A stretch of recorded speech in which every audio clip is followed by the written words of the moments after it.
Sometimes the story we tell ourselves is not really true. Sometimes the story others tell about us is not really true.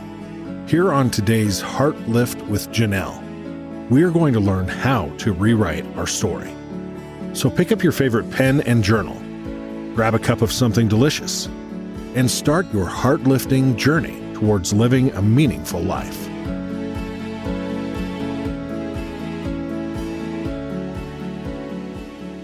Hello and welcome to today's Heart Lift with Janell. I'm so excited to be with you today to have a very candid conversation here on the threshold of a brand new year.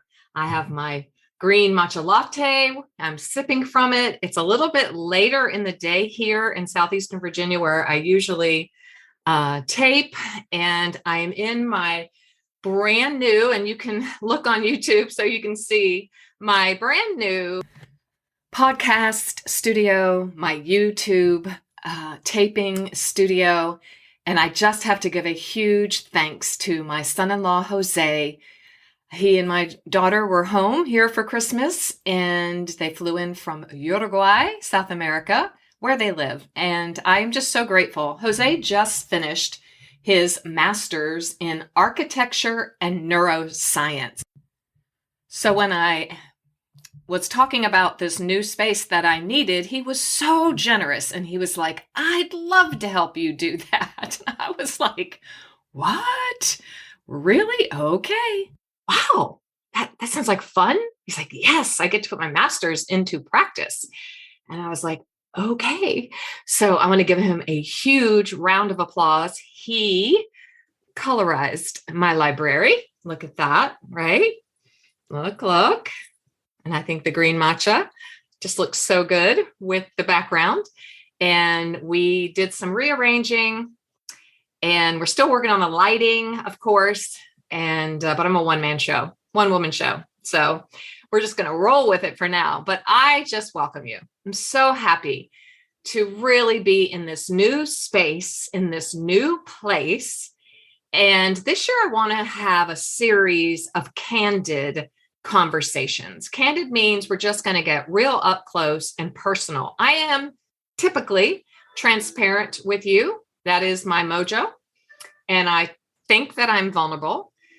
But in these candid heart-to-hearts, I want us to grow heart lifters into an even greater space of truthfulness and honesty with ourselves and with each other. So today I was supposed to have the lovely Karen Casey, author and facilitator of 12-Step Recovery. But Karen had some things happening in life. They just wouldn't allow her to be with us today. But she did give me full permission, God bless her, to read from her book and to talk about the work and the practice of detachment and how that can lead us to really embracing the pathway to freedom. The name of her book is Let Go Now: Embrace Detachment as a Path to Freedom. Karen Casey's a prolific author. She's written over 29 books. She has given me permission to read from her book today and to talk about this subject that is very new to us. And in turn, we want to pray for Karen. She's got a lot going on in her life, a lot, as a lot of us do. But I just want you to hold up Karen Casey in your prayers. And I bless you, Karen, for allowing me to share your powerful meditations and teaching on this thing called detachment. I've never read any other book that is as succinct, as clear, and as practical, and as helpful. It has over 200 meditations inside of it. And that's why I like it, because she brings it down into little bites. It's not a buffet. It's a buffet overall, but it is little tapas, little bites. And when you are familiar with trauma recovery, if perhaps you're a trauma recovery therapist, counselor, coach, mental health professional like myself, what I've come to learn through my work is that when you are in trauma recovery, your brain can only handle a little at a time. Now, I have right up here, I wrote Stronger Every Day, and it is 9 tools for an emotionally healthy you. And I am developing an online course that's going to be ready so soon for you to be able to go through this little by little, bite by bite, because it can be very overwhelming when you're recovering from either a traumatic childhood memory or situation or circumstance, relationship, traumatic words, or perhaps you have actually been traumatized. And so that is the great thrust of my work. And inside of that thrust, we talk a whole lot here in the Stronger Everyday community about attachment, secure attachment. I believe it is every child's inherent birthright to receive secure attachment, meaning it is their birthright to be able to be born into a secure family with healthy, emotionally healthy, mentally healthy parents that aren't perfect, but they have a growth mindset and their heart is set on living out their lives in a healthy way. So today I wanted to introduce the subject of detachment. And you're going to go, what on earth, Janell? You've been pounding attachment into us. Well, for several reasons, because in my therapy practice, in my work with my clients, I have seen this thematically unfolding, as is typical here. I typically bring to the table our conversations, things that I see, common issues that I see people dealing with, especially during this COVID crisis that our global community is experiencing. Now we have global trauma, and it's an invisible trauma on many levels. So we just feel it in the air, and we're like, what do we feel in the air? And so I wanted to bring it to the table as well, because it's something I am also in a growth point with. It's my growth point, a healthy understanding of detachment. And coupled with that would be my growth point for the entire year is to overcome and to siege my need to compare myself with others. And in that, receive my sense of self, my identity from what other people think of me. I know I am in my 7th decade, but when you grow up, when you're born into an insecure environment, an insecure situation where the emotional atmosphere of the home is not healthy, it's actually unhealthy. Doesn't mean you weren't provided for. Doesn't mean you didn't get to go to school. It doesn't have to look like big T trauma. But when the emotional atmosphere of the home is not safe, we develop these maladaptive ways of coping. We develop defense mechanisms. And one of those for me was just comparing myself with others. And so I want to talk about that today and how I feel like healthy detachment, the affect of that in my life, will be a lessening of me comparing myself to others to get my strong sense of self. So hold that thought right here. We're always holding 2 things at once. And I want to tell you a little story before we start. A silly little story. And I thought, you know what? I already taped this once, and I thought, no, I'm not going to do it. And then I heard someone that I respect very much say, sometimes the silly stories, have the greatest meaning. So I'm going to take a little sip of my matcha. I'm going to get brave and take a deep breath, and I'm going to be candid. So this was our year, our Christmas, to have all the birds fly home, all the kiddos. So while I had them all home, the backstory was about 4 weeks before they all started flying in, my husband had surgery, and my private practice really got busy. And more trauma-related cases were coming. And I was, without even noticing it, filling each day up with many, many sessions. And so maybe you can relate to this about how quickly, and mind you, we're in an unhurried holiday season, right? That's what your teacher, Janell, is teaching on the podcast and in all the places, how to have an unhurried holiday. So that was looming, and I was very conscious about it, but subconsciously, because of who I am, I'm an Enneagram 2. I am a helper. And have a lot of unhealthy behaviors that still allow me to put myself last. And it's subtle though. And so I found myself, after all the preparations for Christmas, the holidays, the shopping, the decorating. Oh my goodness, you guys know, right? You know, when you have a whole house full for 9 days and then almost 3 weeks with the Jose and Candace staying. So I was pretty beat and I didn't recognize it because I am a pusher. I'm a very high functioning human being. But I could tell inside that I was getting more and more fatigued. And when I get fatigued, I isolate. And when I isolate, I don't go to a good place. So, first bird couple flies in, and they come in later in the evening and they look at our Christmas tree. Well, let me give you a little more backstory.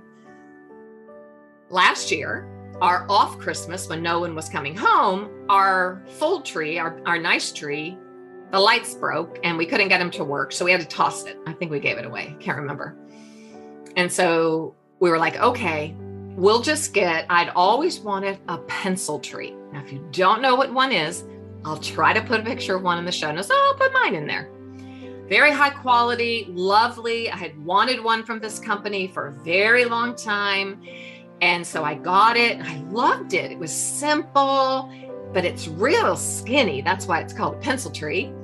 But I loved it. It twinkled really beautifully. And it was just enough for me and my husband. But then when this Christmas came around and I thought, you know what? I don't think my kids are going to want to see this skinny tree. They've never had a skinny Christmas tree. They've either had a live, beautiful bushy one or, a beautiful artificial, but big. And the space that we put it in is a pretty big space. So the plan when I bought the pencil tree was for this year, bear with me, I'm coming to a point. My plan was this tree next year, which would have been this year, I'm going to put that in the front window and it's going to be my pretty tree. Our family tree is filled with memorable ornaments and all of the ornaments the kids have made through the years. And so I thought, I'll have my pretty tree. I'll have my beautiful tree and I'll put it in front of the front window and it'll shine out when everyone drives by and they'll see twinkle and it'll just make people happy.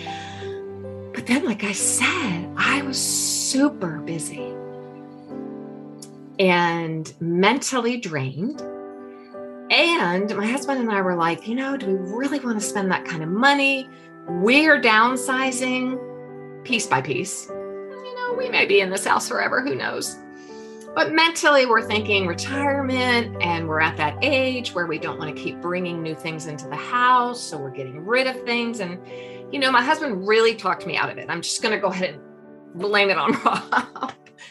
But I was also like, that's a lot of money. And I just don't think I'm going to do it. So hold that, right? I'm asking you to hold a lot of things today while I banter on with this story that will have a point. So the first bird couple flies in from the airport and they come in and they're like, whoa, that tree is on keto. That is one skinny tree, and they it's the first thing, or maybe the third thing or fifth thing, I don't know. And they just keep going on and on about this tree. And I'm like, I know.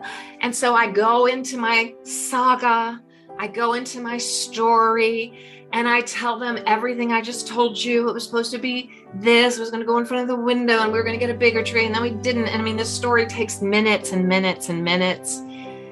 Okay, we all have a good laugh. And I'm a little bit like, oh, I started kind of getting down on myself. I should have listened to my gut. I knew the kids would be disappointed. I even polled friends like of adulting children. I even polled them. I said, what do you think? Do you think I should get a bigger tree? Because, our kids only come home every other year and they want home to be home. Oh, don't worry about it. Don't worry about it. Okay. Bird couple 2 comes in. Bird couple 3, and it just keeps going. It is now the Christmas 2021 banter. Mom, is the tree on a diet? What happened to the tree? Is the tree vegan? I mean, Mom, and I had waited this year because I thought, I'm going to start a new tradition. I'm going to not decorate the tree. My son actually said, he didn't say it would be fun. But he just said, maybe nice if you wait, till we get there and decorate the tree. So that was his way of saying, I'd love to do that, I think. And so I did. And then I think it's Christmas Eve, And yes, it is Christmas Eve. And I pull out the ornaments and they're just, sniding and bantering because, we have a gazillion ornaments and you can't fit very many ornaments on a pencil tree. Oh my goodness. And so it's just going on. And I am feeling myself, my exhausted. Now they didn't know that because I hide myself. I hide my exhaustion and my fatigue and everything. I hide things very well. And I just start beating myself up inside. Are you familiar with that kind of thought cycle? Those limiting beliefs. See, you knew you should have done it. I mean, why didn't you just buy a big tree? This is ridiculous. But then I went down a very unhealthy thought cycle. That was, why aren't they noticing everything else that I did? I mean, I have knocked myself out to make this house beautiful, and all they can do is focus on this silly little skinny tree. And sadly, I let it get under my skin because, our brains are wired to receive the negative far more quickly than the positive. And so I let it. I wish I could say that I picked up my emotional health tools and I put them into practice, but being fatigued, being exhausted, being busy, I didn't. I let my perception get skewed. And as we're going to talk about later, I allowed that to start defining the success of the holiday. And so, sadly, it really got under my skin. And let me say this, my kiddos, my daughter-in-law, my son-in-laws, they love me and I am secure in their love. But you know how it goes. One little toe in the door and that sneaky little devil that we like to refer to as evil comes in and just spins it, right? And starts making you go down a pathway that just isn't healthy for anyone. And so Christmas went, we had Christmas, everyone leaves, and my husband and I kind of do a debrief. And, I was talking to him about it. And he was like, you know what? Why couldn't you have just, when they walked in the very first and said that, gone, I love my tree. I really love my tree. Dad and I love this tree. Okay, well, I'll take a vote. And if you all want us to have a full tree, then we'll do it. You know what I mean? It was like, it's why, Janell, did this have to, pun intended here, take root? And the roots of unhealthiness flow under the currents of my heart throughout the holiday season. So as we debriefed, and as I was talking to several of my clients post-holiday, the thematic belief of detachment started to come into my mind. And in my work, it usually starts subtly It usually starts with a hunch. It usually invites me to lean in, and I go, what is that? What is she talking about? Or what is he really dealing with here? And my job as a mental health professional is to get under the words and hear and read between the lines and listen between the lines of my clients' stories so that I can get to what the real true root is. And it takes a lot of mental energy. I love it. It's like a treasure map.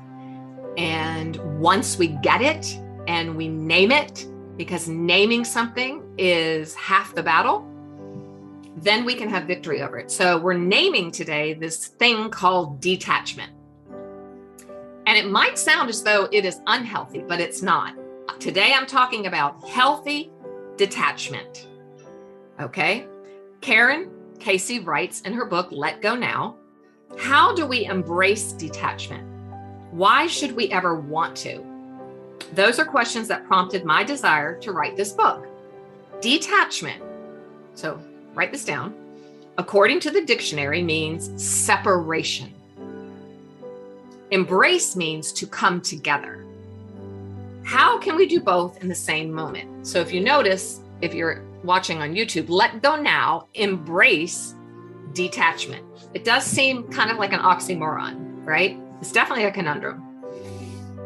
She writes, to begin with, I think we have to cultivate our willingness to let go. That is, to detach from the trials and tribulations of our contemporaries if we want to find the quiet peace we long for.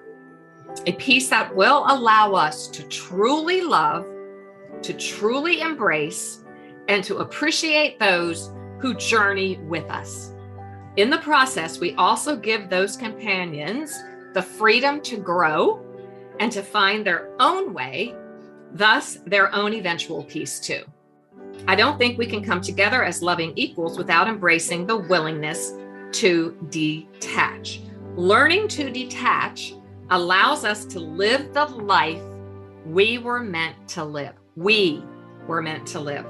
By allowing other people's behavior, and this is really the crux of the matter today, this is our lean in teaching moment. By allowing other people's behavior, good, bad, or disinterested, control us, we miss many opportunities for movement and expression in new directions. I'm going to read it again because it's worthy of highlighting, of noting, of writing down. By allowing other people's behavior, good, bad, or disinterested, control us, we miss many opportunities for movement and expression in new directions. The converse is also true. If we attempt to control the other person on our path, wherever they may reside, keeping them attached to us through any means, and most of us are very practiced at this, we immobilize them, thus preventing the growth they deserve and have been prepared for already. Detachment isn't easy. Well, nothing is easy in this community, is it? But we are going to embrace it, and we are going to look at this and look into our own hearts and say, boy, is any of this ringing true? Is any of this resonating? Well, I have a 5-alarm fire going off in my head because it's so near and dear to what I'm dealing with right now personally. And I mean, I thought I had come so far, and I have. But you see, we're always learning, and we're always growing, and we're always looking for new insights and new growth. That is what we do here. We don't want a fixed, immalleable, in cement mindset where we can't learn and grow and be flexible and learn from the teachers who are being sent to us. And sometimes they are our own children. Most of the time, they're our own children.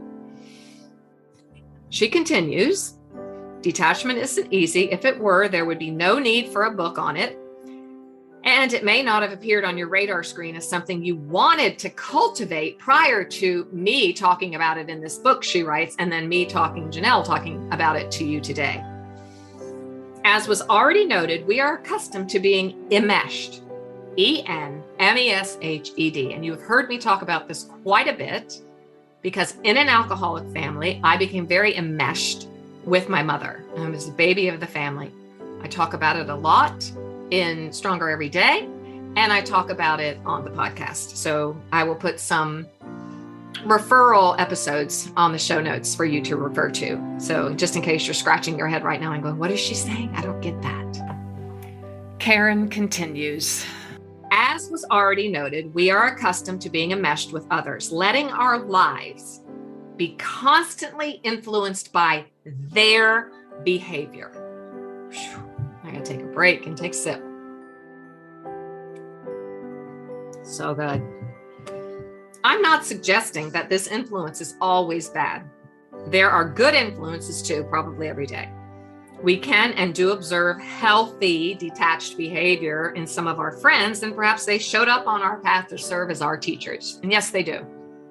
I hope I am showing up on your path today to be your teacher, because that's what I long to be, is your guide, your teacher. It's not always easy to discern the good from the bad, however. It's my intent for the meditations within this book to illustrate those behaviors. She writes, what I want all people to know is that life can become all that you want it to be, all that you dreamed of at some earlier time in your life. If certainly not possible, then it is possible now. I just love that. She writes, as a young girl growing up in a dysfunctional family, and I forgot to mention Karen Casey has for decades been a guide in 12-step recovery. So she's just so wise, so wise. So she writes, growing up in my own dysfunctional family, I became very skilled at reading the body language of others to see if I was okay.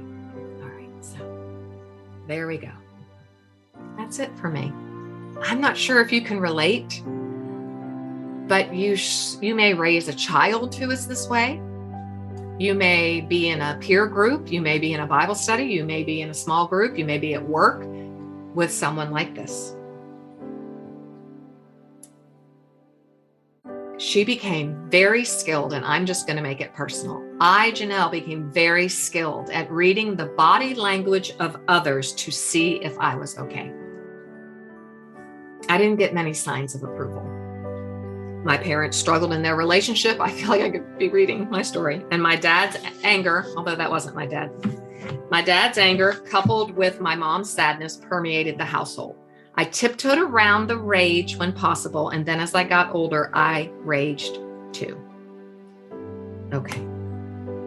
I really want you to hear Karen's story and hear what she has to say about how important it is to walk in healthy attachment so that we have a very strong sense of who we are. And in this community, we say whose we are. And as promised, I said this relates to comparing ourselves with others, because when we have insecure attachment, stick with me, when we have insecure attachment, we have to work at receiving and earning secure attachment, which is what we're all about here. I have earned secure attachment through my heart lifting work, but even then, I still have moments where I revert, such as with skinny pencil Christmas tree.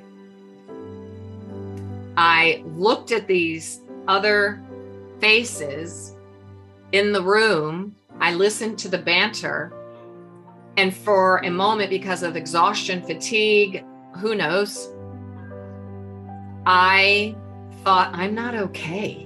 I know you don't like this word, but I suck at decorating. I wanted the house to be perfect. I want home to be Norman Rockwell. And if you don't know who that is, look it up. Oh, maybe I want it to be, Magnolia, Joanna Gaines. I want to have it look that way, feel that way. And you know what? I'm not her. I'm not her. I'm me. And I love me. As my daughter Brooke always says, Mom, you do you, and I'll do me. I was like, that's brilliant. And I added, and then we'll be a very happy, content, secure we. That's the whole point of this conversation today, is to look in the mirror, look inside our hearts and go, am I still in my life? Look at verbals or the reactions of everyone around me to be okay inside of myself. Yeah. My husband doesn't struggle with that. He has other struggles, but he's an Enneagram 1. So he's a lot more capable of just letting that kind of stuff go. But I'm super empathic and intuitive and sensitive. It's just the way God created me. So I have to learn how to manage that and turn down the volume. And that's where I have to grow and be aware and go, just let them have some fun with the tree. It is so skinny. Janell, it really is so super skinny, but I really like it. So I went down in my normal fashion, started, you can see my notebook, pages and pages of study one Friday evening after everyone was gone. And I started studying, why do people compare themselves to others? I know I've studied it in the past, but I wanted to really get to it. And so there was a social psychologist named Leon Festinger in 1954. And he basically said that people evaluate their opinions and abilities by comparing themselves to other people for two reasons. One, to reduce uncertainty in the areas in which they are comparing themselves, to reduce uncertainty in the areas in which they are comparing themselves. Two, to learn how to define themselves. And number two was what I circled. They can only define themselves in relation to someone else. Well, welcome to my world. I happen to grow up in a dysfunctional alcoholic home. I tended to look around and see in the nonverbals of those around me if I was okay. Obviously didn't get the reflection I needed. Then I start competing and dancing and twirling batons at age 4. And then I compete in beauty pageants and dance, so the stage became my foster parent. I write about that in my second book, Overcoming Hurtful Words.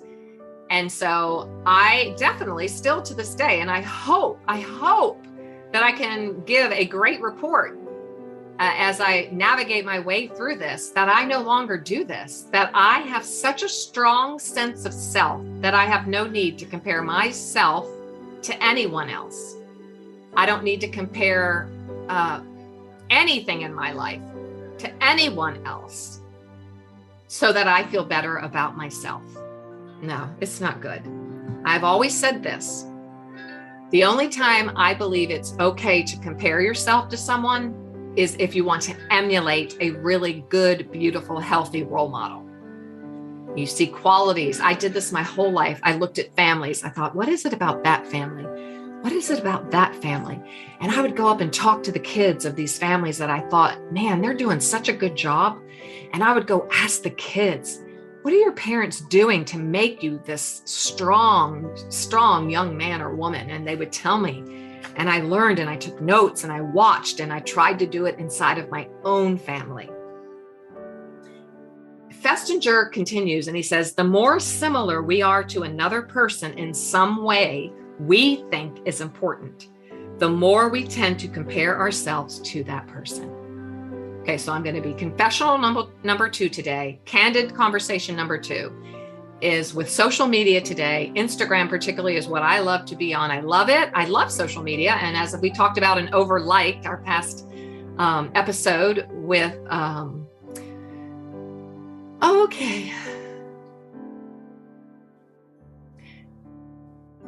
And as we talked about in Overliked with Pastor Rob Singleton, our episode a few episodes ago, I love social media. I think it's a wonderful means of getting the word of God out and getting messages out to the world. But when it becomes unhealthy, it's when I see a stream, someone come up on the stream. I saw it several times over Christmas, these lavish parties, that other, okay, I'm going to talk about my world, author. I'm an author. I'm a figure within the Christian faith. And I would just be like, wow, my Christmas is nothing compared to that. And then I would see a couple other feeds of best-selling. I sold 60 million copies of my book. And I'm like, well, I'm a failure because I have not done that. I haven't done that at all. I don't know why my books aren't selling like that. So you see, right? It's that rabbit hole. It's that dark abyss that we begin to spiral down because I'm comparing myself because I want to be a best-selling author. I want more and more people to get my books. I do. I really do. That means that they'll have really solid evergreen material to help their mental, spiritual, relational health. But then ego gets involved and it's never enough. I'm never enough. I'm never good enough. And it's just the most unhealthy aspect of my life currently. So there you go. There's my candidness, my vulnerability, and my transparency. I'm going to offer myself some self-compassion because I know that I'm going to have a vulnerability hangover after I finish this episode. He finally says, the more important we think some particular group of people are or is, the more pressure we'll feel to conform to that group in our abilities and opinions. That was actually by Jordan Harbinger, and he has a lovely, powerful podcast, and I'll put that link in there for you as well. So I went on to just writing so many notes, and I have a big note here that says, Janell Reardon, start looking to God again. The Bible says it's not wise to compare yourselves with others. And so I'm going to unfollow people, as Pastor Rob in his book Overliked suggests, and James Clear in his brand new incredible book Atomic Habits. If something is not building you up, if something's draining you, then unfollow it. Put it aside for a while so that you can develop and grow in this area that you need to grow in. So I'm going to give a lot of attention, a lot of study, and a lot of quiet, contemplative practice to reminding myself, to building myself up on my faith, spending time with my Heavenly Father who created and breathed his life into me so that I could be his beautiful, radiant daughter. Yeah. I think that's a good place to stop. And as we come to a close here, I'm going to read through some of the meditations, just the titles. She has 200, so I can't do all of them. In what she says about detachment, Karen Casey. She says, detachment promises quiet contentment. Because you see, when I stop looking to others, when I stop looking at the behaviors of others, and when I stop comparing myself, then I am going to be free. The weights will be lifted and thrown off, cast into the sea. Detachment is making no person in our life a project. It means taking no hostages. Detachment is letting the solutions be determined by God. Well, that would speak to my book writing, right? That would speak to my work, to all the numbers that are required by my industry. This is personal for me. I have to get this right. You make it personal for you. Would it be comparing yourself to other mothers on social media? Oh, I didn't throw a party like that for my 3-year-old. I don't know. Is it comparing your husband to other people or your wife to someone else? What are you doing here? What do you need to detach from? Is it your idea of success?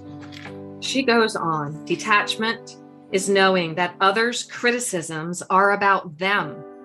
Attachment to God is what makes detachment possible. I'm going to read that one because that is really where I want us to end.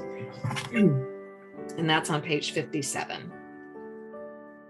She writes, attaching ourselves to anyone but our higher power, our God, makes us unduly influenced by the mood swings, the opinions, the behaviors, and the judgments of whoever is on our path.